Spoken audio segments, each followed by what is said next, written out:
अगर आप भी चाहते नहीं कोहिनूर म्यूजिक के ऑडियो वीडियो सबसे पहले देखे खतीरा सुने खतीरा तो लाल बटन दबा के चैनल के सब्सक्राइब कर लीजा और साथ ही बेल आइकन के दबावल ना भूलिए।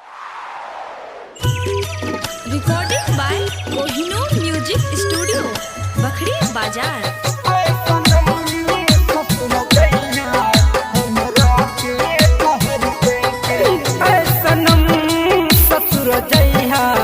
हमरा के जहर दे के ऐ सनम ससुर जइहा हमरा के जहर दे के हमरा के मार जइहा हमरा के मार जइहा बाकी अपना ही कहर दे के ऐ सनम ससुर जइहा हमरा के जहर दे के ऐ सनम ससुर जइहा हमरा के जहर दे के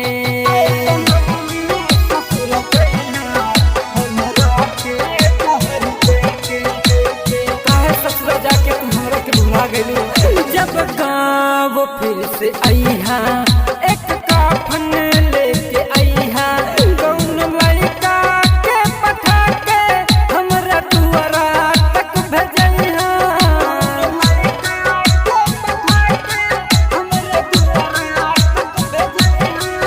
जब गाँव फिर से अइहा एक काफन लेके अइहा कौन लड़का के पठा के हमरा दुआरा तक भेजइहा। अर्थी के हमरा देखिहा अर्थी के हमरा देखिहा बाकी तोहरा ही नजर देके ऐ सनम ससुर जइहा हमरा के जहर देके ऐ सनम ससुर जइहा हमरा के जहर देके। Recording by Kohinoor music studio Bakhri Bazar. हमरा के जाते जाते तू जहर दे जइहा कैले रहलू वादा हमरा से तू इरादा चल गइलू ससुर जाके और भूल गइलू वादा।